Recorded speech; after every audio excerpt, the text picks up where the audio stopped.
So a little bit about us.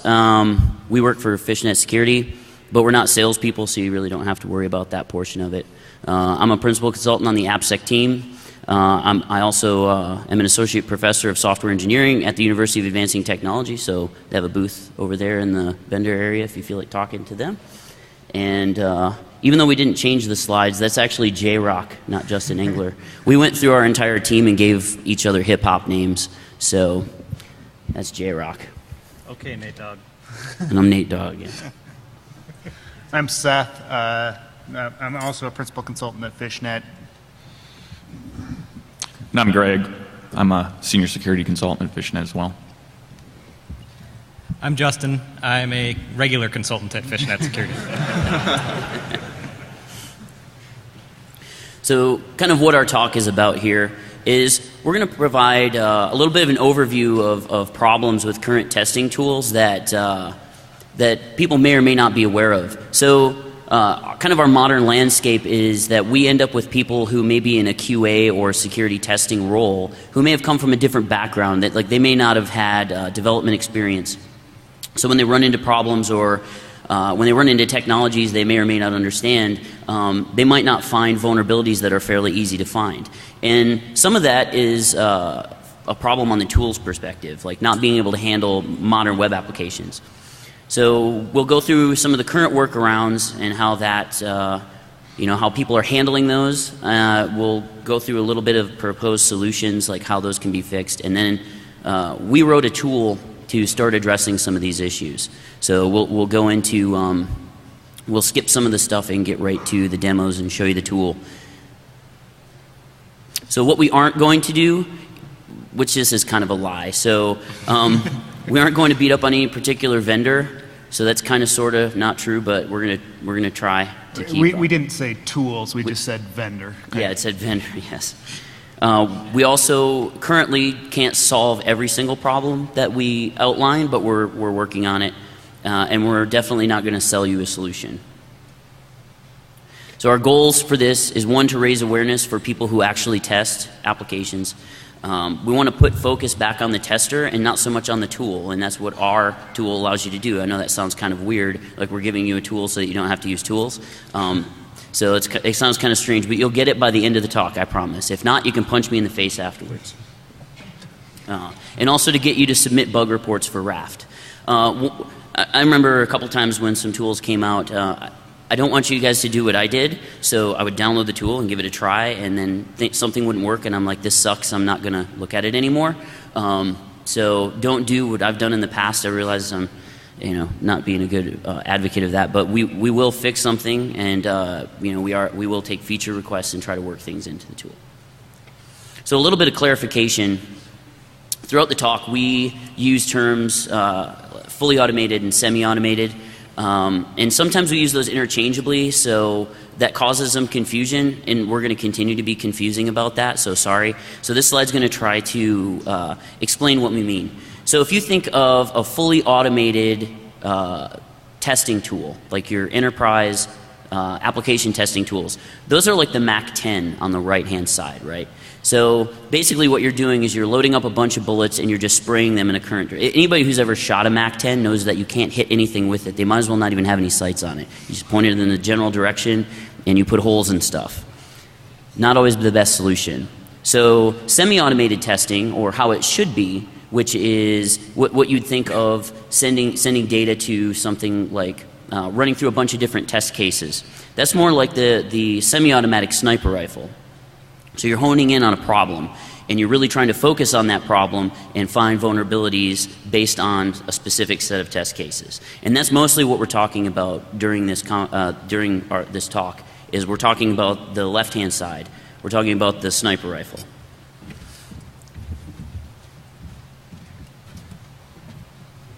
Okay, so I'm going to kind of talk a little bit about the current solutions that exist out there. I'm not sure how well you guys can hear me. Basically, we test for a living, right? We're looking at web applications, and we've kind of figured out that they all fall down in some way or another. I mean, you get the fully automated tools where you click the start button and it's supposed to find every vulnerability under the sun, and I end up spending 2 to 3 days configuring the thing, and it comes back and it tells me there's, SSL is inconfigured or misconfigured or some shit like that. So the automated tools fall down. I mean, there's the fully automated ones, the semi-automated ones. They have session and state problems. You've got scanners that'll run and they pull what you did.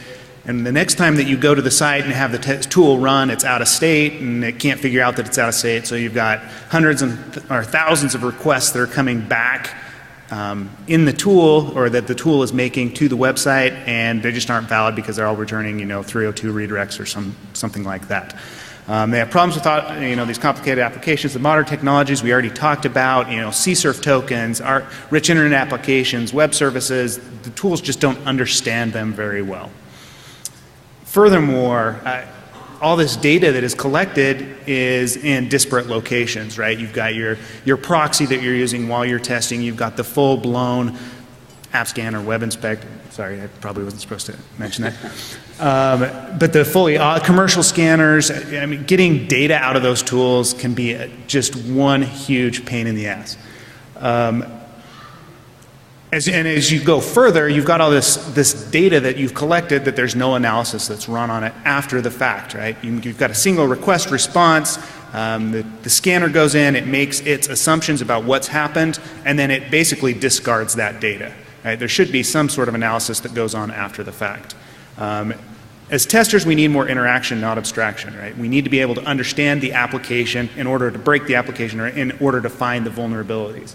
And if it's not, I mean, if the tool is basically the point and click tool, you don't understand what it's doing behind the scenes. All the vulnerabilities that I find typically are because I'm in the application, I'm actually looking at the requests and the responses on a low level, not at the level that is being presented to me by the tool itself. Furthermore, we miss portions of the application. If you think about the mobile applications that exist in the space that's out there now, when your iPhone makes a request, you get a different application than you do when you're using your Firefox web browser. If the tool doesn't understand that, hey, it needs to fuzz the accept header or the user agent header to actually get into portions of the application, you're going to miss maybe 50% of the application as developed by the developers. And there's some risk. We could go on forever. If you really want to know about the problems, we really beat up within the white paper that we presented. Can anybody tell, anybody who tests web applications, so say you have an automated testing tool, can anybody see from the screenshot why it might have a problem?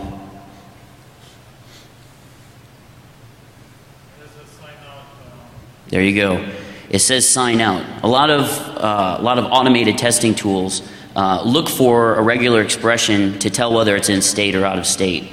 So the application is clearly asking the user to authenticate, yet it says sign out, like they're already logged in. So a lot of tools will continue to send their tests and fail based on that. And then you've got things like this risk-based login that we're talking about at the beginning, financial applications. Depending on where you're coming from, if it's a new browser that hasn't seen before, they're going to ask you for more layers of authentication. And the first time you step through it with your tool, it may ask 2 or 3 different questions, and it'll be different the next time that you hit the application. So these tools are just, they're basically killing us when it comes to application testing.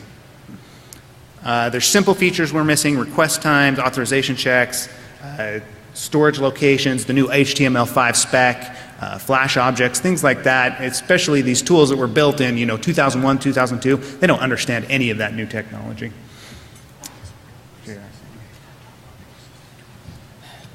So now that we've talked about why the existing tools can't do a good job on the whole picture, we're left with trying to figure out at the end of the day when I have to do an assessment, what am I going to do? So even though a lot of tools don't handle the whole picture, there's some that can handle pieces. So we run a bunch of separate tools that do little pieces. And a lot of them don't have any analysis of their own. Sometimes we'll write our own custom scripts to do something custom to generate a whole bunch of requests. But then we don't have any way to analyze what we just did. And not only do we not have the way to analyze just the one thing from one tool, we've got all this stuff from all these different data formats, and we don't have any way to get them all in one spot and then look for commonalities. Another problem with doing it this way is that most of these tools, even when they do have analysis, you can only do it on the stuff you just ran. If you've got data from a bunch of tools from last year and now some new type of vulnerability came out and you want to check, hey, do I have that in any of my stuff? You're going to have to scan everything again. You can't just take the results that you had and run the analysis.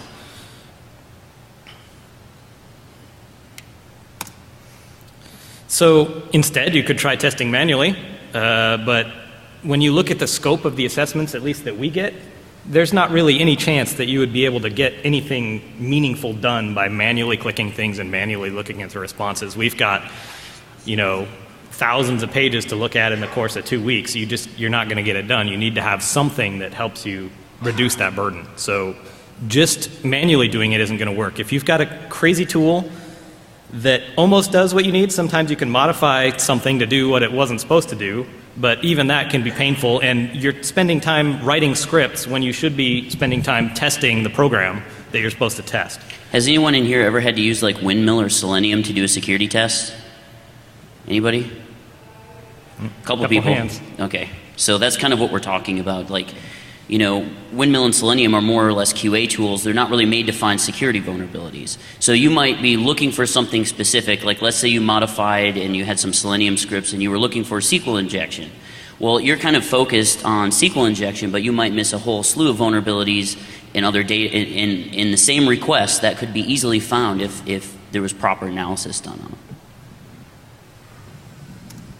So the other problem is many tools were fine when they were first written so that you could, present at DEFCON a couple of years ago, but they've never really been kept up to date, or they don't adapt. And so just like our picture, you need to stay up to date with the times or you will become useless. I would argue. I don't think she's ever been useful, Yeah, but it was just a funny picture. So anybody here use NIC2 on a regular basis for doing web application testing? Raise your hand, please. We can get some kind of count. Okay. And how about Dirbuster? A couple more hands. All right.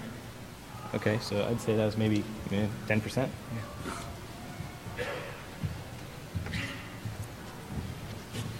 So if people haven't figured it out yet, NIC2 is just a piece of crap.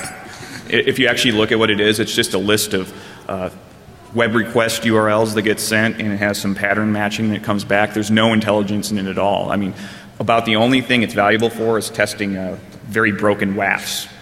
And Dirbuster, we're going to talk a little bit more about Dirbuster.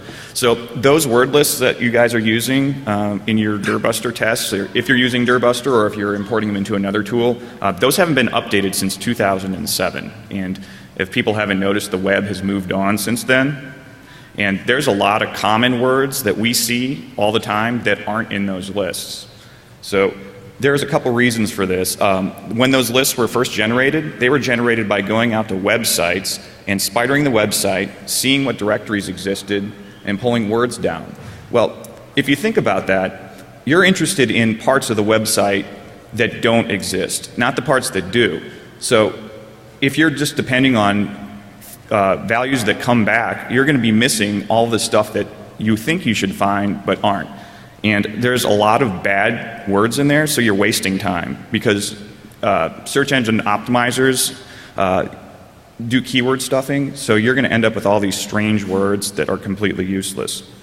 So here are some common words that we see in our assessments on web servers that aren't in the small and medium list. I mean, ASP.NET, ASP.NET Client, that's pretty important. The VTI directories, there's good information that can be pulled from that. So that's just something to be aware of. I mean, these are common things that are missing. So if you're depending on these tools and not actually looking at what they're doing, you have these big blind spots.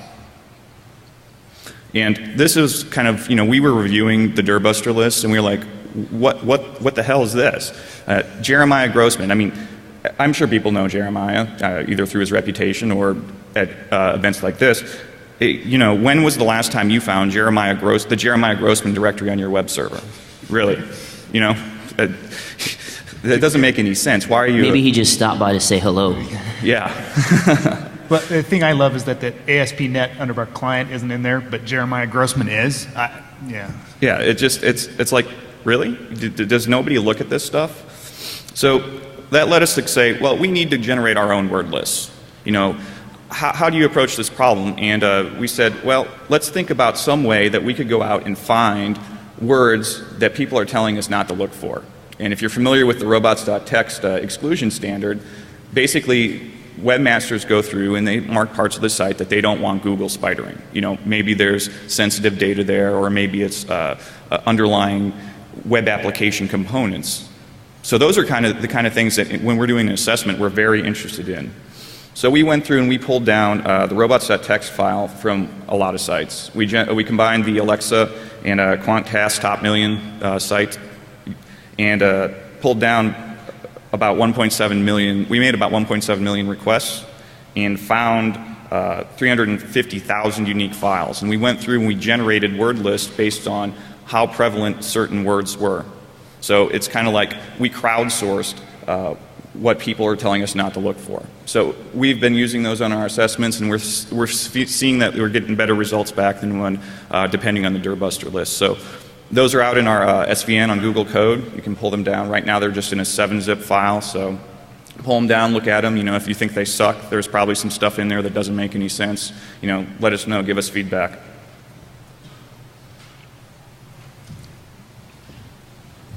So one of the things that I always like to say is that tools don't find vulnerabilities like people do. So tools should be there to assist in identification of vulnerabilities, not exactly point them out. So if you have a tool that's telling you something is vulnerable, the tester has to have the knowledge to look at that data and say, yep, that's an actual vulnerability, or it's not a vulnerability. So we decided that there's too many tools out there with absolutely no intelligence when it comes to the sort of fuzzing or fault injection testing of applications. So if you had like say you were testing for SQL injection and you have a good SQL injection list that you want to test with different values, with modern applications a lot of times those fall down. So if you've right-clicked on your favorite tool and said send to insert semi-automated testing tool here, if there's a CSRF token that changes every single time the page is laid out, that means every single one of your tests is going to fail. It's going to come back and say, you know, yep, not vulnerable, or depending on the error message it may come back, you might be able to identify that. But that's a big problem. So, because often you can use, you know, automated tool, and it might not find an instance of SQL injection that was very easy to find if the person would have tried to test manually. But they're using these semi-automated testing tools, and it's failing, and they're assuming that they can move on to other tests. So a smart tool, a smart semi-automated testing tool should have several components. It should have session management, obviously, because we want to make sure that our tool is smart enough to stay in session. It should have sequence building and running. So if you have a difficult test case, you might need to run a sequence of events prior to sending your test case, and even a sequence of events after you've ran the test case. So for instance, you may need to run a sequence of events to log you in, run a test case, and then log out. There are crazy weird applications like that. A lot of international money transfer applications have weird functionality like that to try to make them more difficult, I guess. So security through obscurity. But any tool that can handle those three things can test them rather easily. Also content discovery and support for like modern technologies. So we all know that something new comes out, developers want to use it. It always takes testing tools time to catch up. So here's our tool. We're going to start talking about how we solve these problems and how you can use our tool to help you solve some of the same problems. So a little bit of history about RAFT. It was written, it stands for Response Analysis and Further Testing, which is actually on the next slide. I probably should have said that. But you're probably wondering why there's a big red raft in the center of the screen right now. So this tool was created because I was on an engagement and I had to write some custom scripts to test some functionality of a web application. And I got to thinking, there's this data I'm collecting and I'm looking for something specific. Quite simply, I wanted to be able to see the data, syntax highlighted, I wanted to be able to see the data rendered in some sort of web view, and I wanted to be able to parse out scripts and comments and all the general things.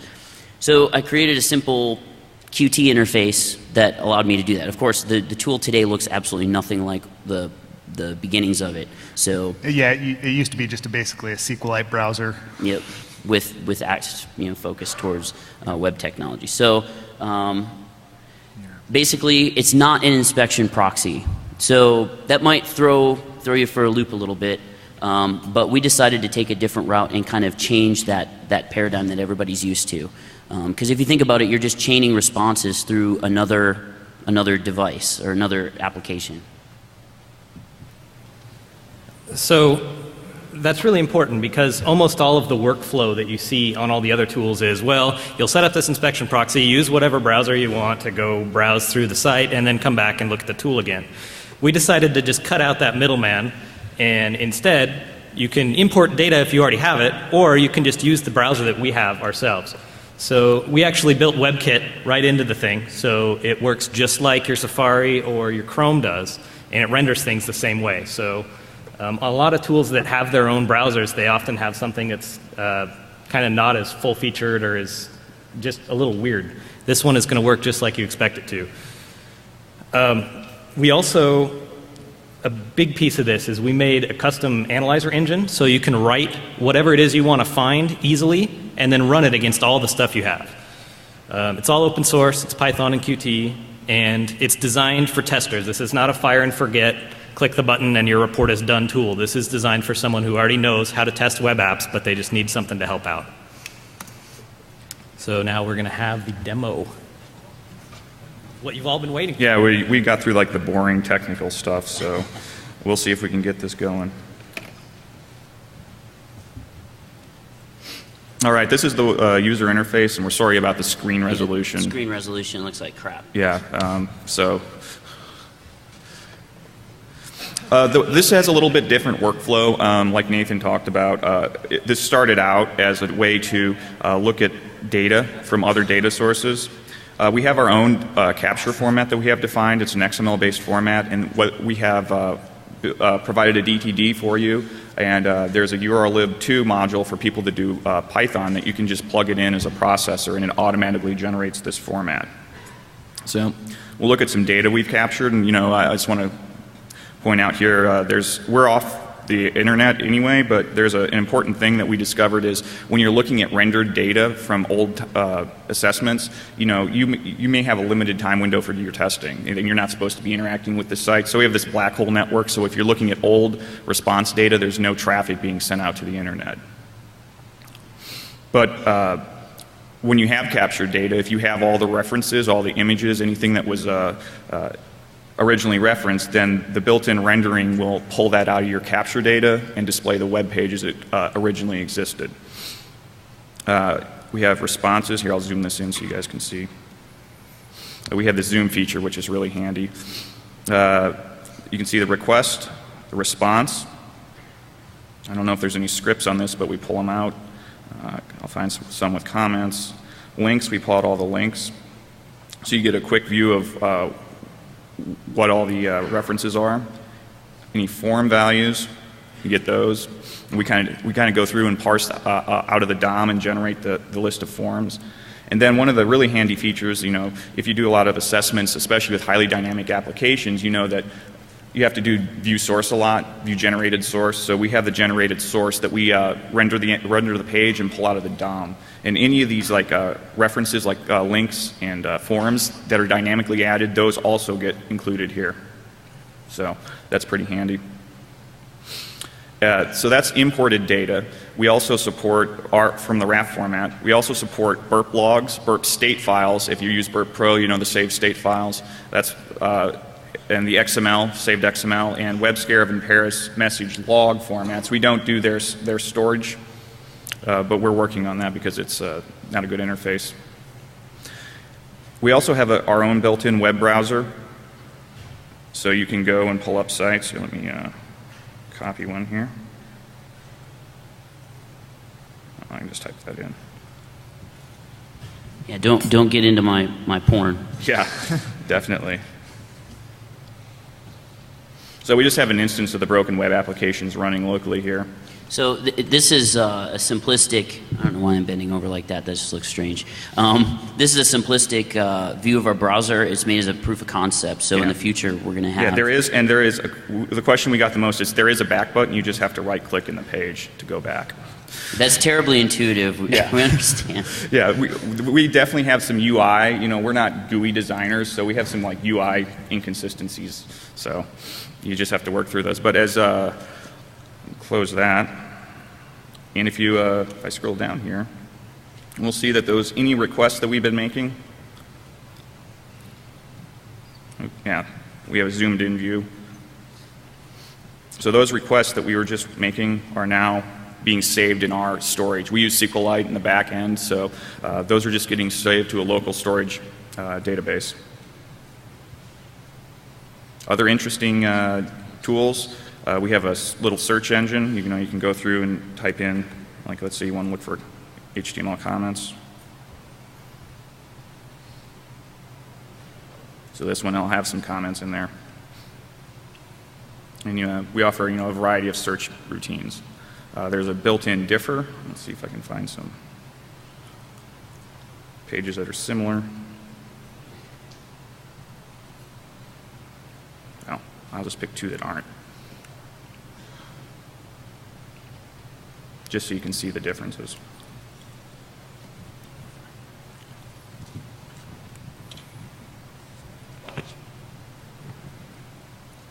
Yeah, this is like a really bad example, but with its syntax highlighted, it's using the built-in diff live in Python, if you're familiar with that. So it's based on word matching and not byte positions. We're going to cover some of these things like the analyzer, the requester, like simple tasks, like requesting a whole bunch of URLs that other, like going through and saying, well, copy my sitemap and re-request them with a different authentication sequence. That's like really tough to do in a lot of tools, but here we have it all templated out, and you just copy the URLs in here, pick a sequence, and rerun it. Our crawler is a little bit different. It has the traditional web spidering approach, but in addition to just pulling down and analyzing the raw HTML, it also renders anything, so highly dynamic web applications that, that are based on Ajax or some other rich client technology. We can go ahead and pull out any dynamically generated links and follow those. We generate mouse events, text events, submit forms, do clicking, all on dynamically generated basis. We have an encoder. Probably the most interesting thing was UTF-7, generating malformed UTF-7. There's a lot of WAFs out there that check for UTF-7 in cross-site scripting attacks, but they don't check for malformed versions, and web browsers are more than happy to render UTF-7 if it's malformed. We have a data bank. It's going to hook into both the spidering and any sort of sequence if you do replacement, dynamic data replacement. We'll cover that a little later. Sitemap. You get a view of the sites. Cookies. In addition to your traditional cookies, we also have offer views of flash cookies. So this is pretty interesting. Nathan cleaned all the porn off his machine, so all those flash cookies got deleted. Right now you can only view them, but we're going to give you the ability to edit them. That's really important, like if you're testing risk-based applications with risk-based logins that are storing data in those flash cookies, getting a good way to go in there and edit those values. And HTML5 local storage, I'll go through a little bit of a demo of that later. And that's about it for now. We're going to start covering some of the other interfaces.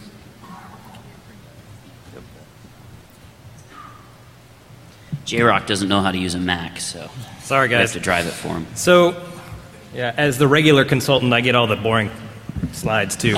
So, we run on Mac, we run on Linux, we run on Windows. Mac works pretty well. Windows, you've got to do some compiling. I'm not going to go into the boring details. The easiest way to use this right now, if you have Backtrack 5, you have to do one apt-get install of QScintilla, and then just download our stuff, and it works. We've been trying to keep everything that we need packaged in with it. There's just a few things that we don't, but this is the list. It's up right now in Google Code. We will eventually have packages, so for those of you on Mac and Linux and Windows, it's easier for you to just download it and run it. And please, so how many of you are web application testers like us? Show of hands. Rough? Okay. How about functional testers of things that might use tools like this for security? And a couple more? Okay. So everyone Who knows how to raised their write hand- documentation? We need those Sweet, guys man. too. You're on. So all you guys that are testers, whether it's functional or application, your specialty is telling developers how much their software sucks. So we need your help in telling us bug reports on what goes wrong, and then hopefully some help on how to fix it too. But even if you just tell us what went wrong, that'd be great. Yeah, you're probably going to want to wait like a week or two so we can get back from Vegas and fix some of the problems that we found while we've been out here. We're like 12th hour development, like running down, 10 minutes before we had to present writing code. So, that's the way it goes. Yeah, we presented at Black Hat, and we didn't see the outside of our hotel room pretty much the whole time. Okay, so now we're on to the analysis engine. Right? It's obviously in the title. This is a big portion of Raft. We wanted something that would actually analyze everything that we currently had, right? I don't want to have to spider the site again to figure out if there are comments that may, have some data that are interesting. Yeah, I can go back through the burp state or whatever, but it's, you always find yourself writing another manual tool to pull more data down. But if I've already got all that data, let's actually just analyze what's there. So our model here for analysis is something modular, right? We want to be able to, write one time and have it analyze all this data that we have. We want to be able to analyze sessions as a whole, not just single request responses. If the first request is different from the last request, but we made the same or the responses are different, but we made the same request, we want to know that and we want to know why. So we want to find what others ignore. We want to look at timings, like how long it takes a page to respond. We want to do some image analysis. If you guys have looked at Google Images lately, they now actually pull out EXIF data and will display where exactly an image was taken or what camera was used for it, that type of information. And that's not something you typically look at during an assessment, but it could be useful information, especially for a social engineering engagement, something along those lines. So the possibilities are really endless. These analyzers are extremely easy to write. Let me show you at least the demo, right? I guess we've got anal going on right now, but right now there's nothing in the analyzer. We haven't run the analysis or the analyzers yet, but we are looking at actually hooking some of the scanner and fuzzers into the analyzer, so it would kick off specific analyzers when we make a request and things like that. But currently we have to actually click this circle button up here which runs the analysis, and we get back, in this case, 120 results. Now these analyzers, this is currently what we've written. Some are in flux, some do more than others do.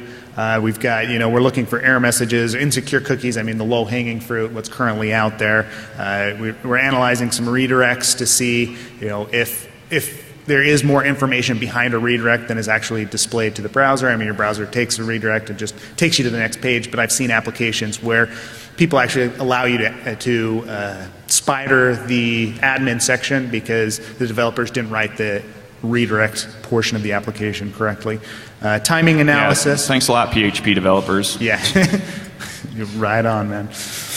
The timing analysis, looking for the denial of service pages, anything that would cause the server itself to spin longer and to take up more cycles so we could, potentially execute a denial of service attack. So these are ones that we've currently written. If you've got other ideas for what can be implemented, let us know. We did implement simple regex and strings. So all you have to do is change the configuration, add your regular expression that you want to look for in all of these requests, and it'll display them to you.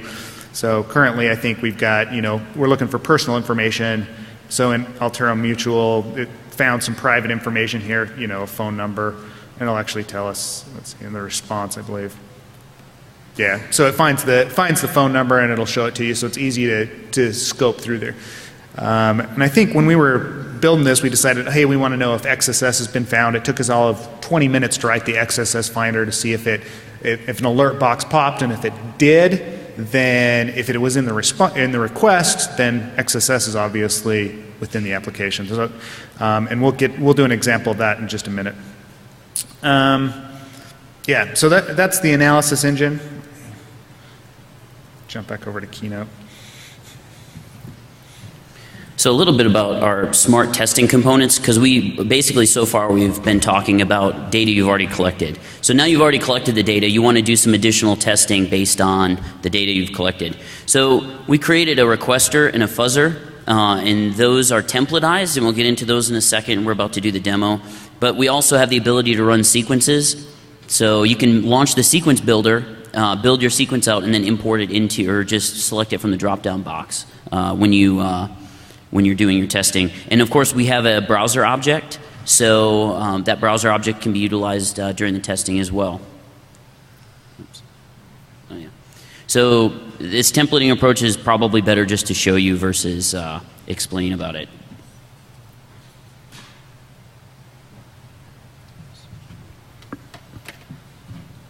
So we'll go through a simple example of using the templated approach to fuzzing. So we're going to grab our URL here, make a request for the resource. So we want to actually replay this request first. So we're just using the the OWASP broken web application. We know that this is vulnerable to XSS, so it's a good place to test. Yeah, and we're using our own built-in web browser, so any of the requests that you make through here end up in your data set automatically. So here's the request that I just made, the name equals test. Easy enough to send that over to the web fuzzer. And as you can see the templates here, so there's some automatic templates, but there's a payload drop-down box for where you want the payload to go. And here's the mapping screen. So you can map payload names to different sources. Yes, the two in there are hard-coded. That will not be hard-coded for long. We needed something for the demo. So we'll have a directory where you can load all your favorite lists, and those will be automatically available to you in the interface. So go ahead. Yeah, so in this case, I need to fuzz the name equals test variable. So I'll add the marker just there at the end of the URL. This will be explained better in our documentation, so because we're working this out right now. So our copious documentation at this point. yes. All right, so all we have to do is start the attack. You see it went really quick. Again, these are hard-coded lists. We have, it's not everything and anything. But you can actually view the results, what it did, all of them that it sent. So if we're looking at, let's see, yeah. So you can look at each of them separately, or we can go back and look at them in the response view.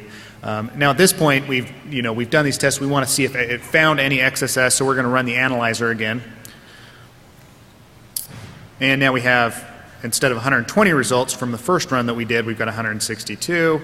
And all those are in the XSS finder.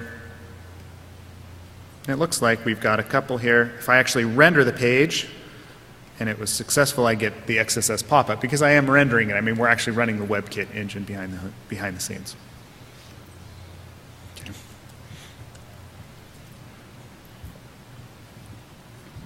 Okay, so we're going to have a sequence fuzzer, and we were looking at his laptop. It's kind of funny because it locked on us, so we don't know where we are. So we're going to have a sequence fuzzer, and that sequence fuzzer is going to allow you to tag data in sequences. We call it dynamic data replacement. So you can import a sequence of events, tag that CSRF token, that elusive CSRF token that's making all of your requests fail. You can tag that and then place it into your payload. So now all of those previous tests that you were running that were failing will now become successful. And in the future, we're going to have the ability to do any kind of dynamic data on the DOM. So the really difficult to test applications, you'll now have visibility into doing those without having to do them by hand. Yeah, so I'll just do a quick sequence builder demo. This is obviously not completely functional yet, but at least give you an idea, because we're still in the process of getting our dynamic data replacement features to work.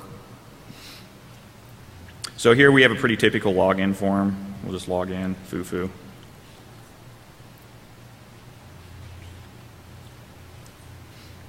And as that's submitting, we should start seeing cookies getting captured. And if that ever comes back, we'll see the parameters. The network is down. Oh, wait a minute. Yeah, the network is down. Yeah, the local network. Yeah, we're in bad shape. But you can come through here, and by default, any sort of media responses are excluded from sequences. This is where you configure the dynamic data replacement. We're going to offer the ability to run the sequence in a web browser so you can literally render the whole thing. We discussed earlier about some of the session state problems. So we offer both an in-session pattern and an out-of-session pattern so that you can figure out, well, do I have some specific request that's causing a problem? So let's see. I think I'll log out. Log out. Yeah. People that are leaving are going to be really upset because we're giving away free cookies. Yeah. What am I looking for here? Log in, log out? Is it sign out? Yeah, it could be. No, it's log out. All right, so if you've configured other tools, sometimes it can be a pain to figure out. So we actually search through it dynamically and mark it up for you.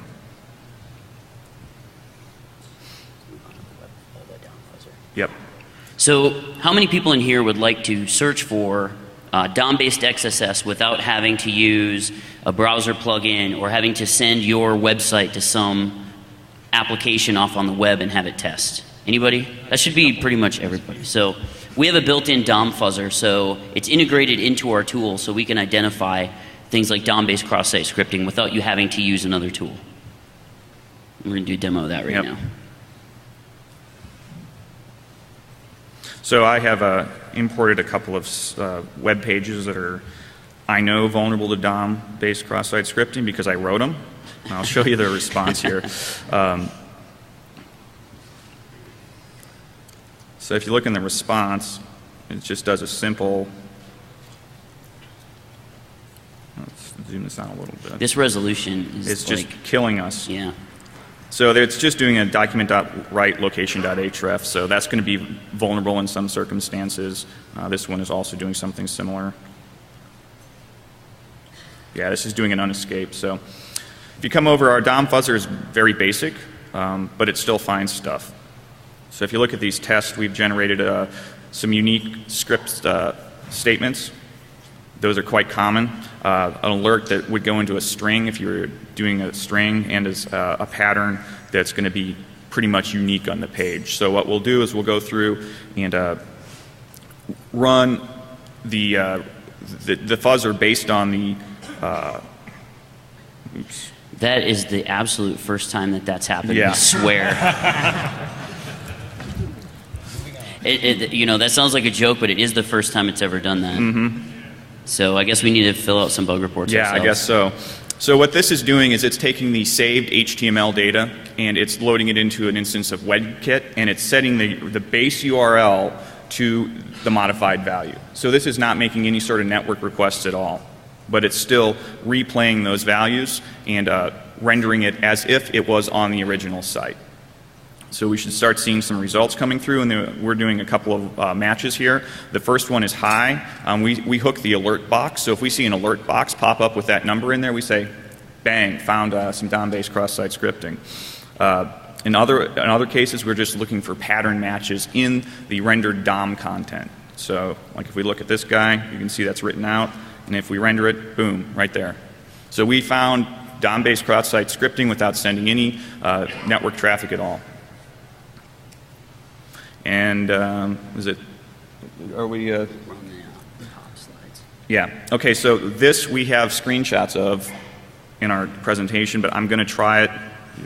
If this works. Uh-oh. Yeah. I'm not sure. So if it's one thing work. tools don't normally do is give you visibility into things like SSO or LSOs, and allow you to modify those to test to see what would happen. Yeah. This is kind of a twitchy one. So the HTML5 demos, if I look at this and render it,